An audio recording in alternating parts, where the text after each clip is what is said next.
I'm curious, is there any religious people that can maybe answer this question? So on my lives and on my posts, I get people saying that God is the Almighty One, forget everything else.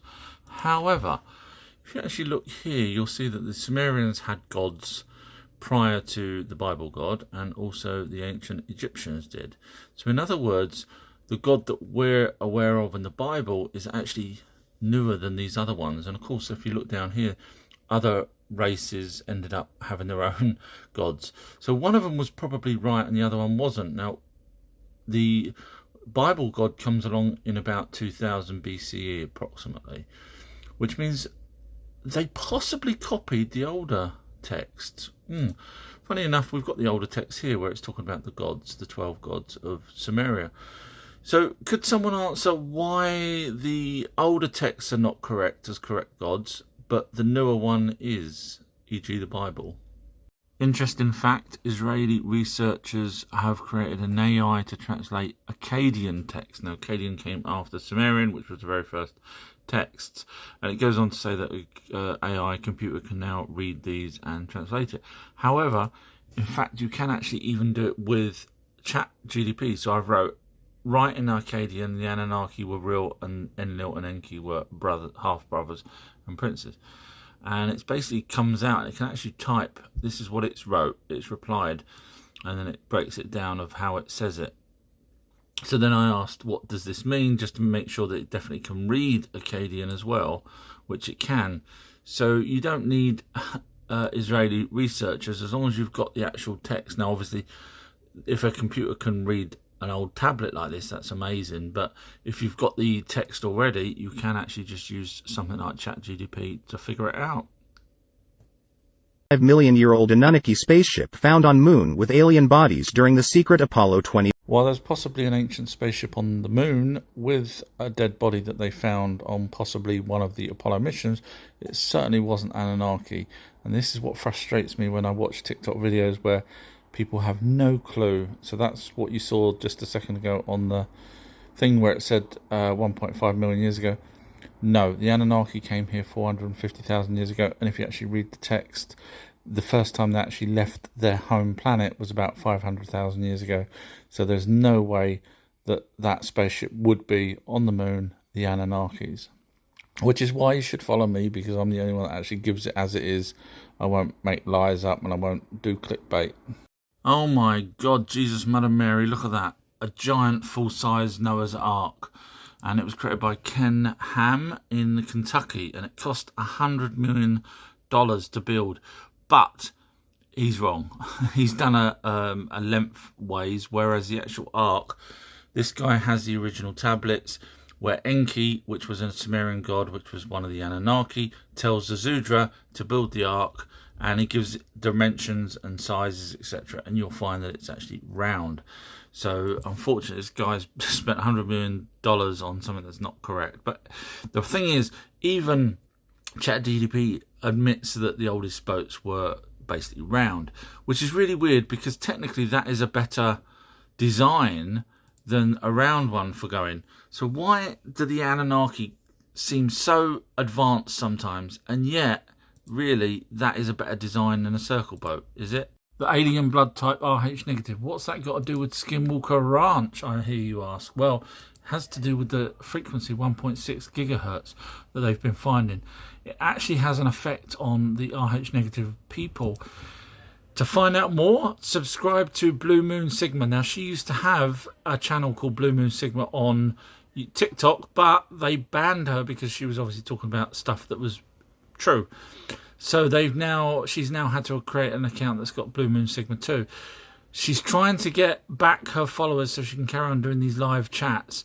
Please follow her. Just go on to TikTok, search for Blue Moon Sigma. She's also got a thing called Project Umpra, which I'll let her explain about. But basically, if you follow that, she can get back on chatting, doing her live chats about the RH negative, which she knows so much about, and like I say, including stuff to do with Skinwalker.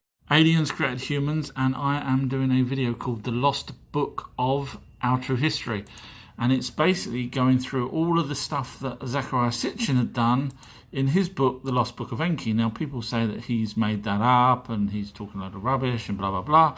However, I've been going through the ancient text, and my conclusion, obviously, as always, is that Zecharia Sitchin was correct. And I'll be putting that video out for people to watch with the translations, not just from Zecharia Sitchin, but from scholars around the world over the last 200 years. So in other words, I'll be copying his book, but direct from the translations. So there is no one's going to be able to say Zecharia Sitchin is wrong anymore, because he will have the backup of the actual text showing. Because yes, he did sort of paraphrase on here, only to make it understandable for you guys. It will be alright, baby. John had always loved taking his dog Rufus for long walks in the forest near his home. The peacefulness of the trees and the sounds of nature around him always brought a sense of calm. Today's walk would be different from all others. As he and Rufus were making their way through a particularly dense part of the forest, John heard a faint whimpering sound. He called out to Rufus, and they both followed the sound, which led them to a small clearing. There, lying on the ground, was a tiny grey creature that looked like a baby. It was injured and whimpering in pain. John's first instinct was to call for help, but he quickly realised that he had no idea who to call. He looked around and could see a light in the distance between the trees. He decided to make his way there and see if he could find anyone who could help the injured creature. As he got closer, he could see that the light was coming from a disc-shaped UFO that had landed on the forest floor. There were 4 or 5 small grey aliens gathered around it, and they were all staring at him with their big black eyes. John hesitated for a moment, but then decided he had to do something to help the injured creature in his arms. He cautiously approached the aliens, holding out the tiny grey baby. They looked at him curiously, as if they had never seen a human before. John gestured to the baby, trying to communicate that it was injured and needed help. The aliens looked at each other and then nodded and gestured to John to follow them into their ship. John hesitated for a moment, but then decided to take a chance and follow them. Once on board the ship, the aliens took the baby from John and laid it on a small glowing table. John watched in amazement as they used advanced medical technology to heal the tiny creature's injuries. Within minutes, the baby was sleeping soundly, and the aliens turned to John, gesturing for him to leave. As John made his way back through the forest, he couldn't help but feel a sense of awe and wonder. He had never believed in aliens before. John couldn't work out how the baby was so far away from the ship, but he was happy that he helped. From that day on, John continued to take walks into the forest. He always kept an eye out for any signs of alien activity. He was surprised to find out that he had been promoted to a managerial position, something he'd been working towards for years. The company's CEO was impressed with John's work and decided to give him a chance to prove himself in a leadership role. John was overjoyed with the promotion and couldn't help but think it was all thanks to the aliens. He wondered if they had somehow intervened in his life to help him achieve his goals. A few weeks later, John was out for a walk when he met a beautiful woman named Sarah. They hit it off immediately and started dating.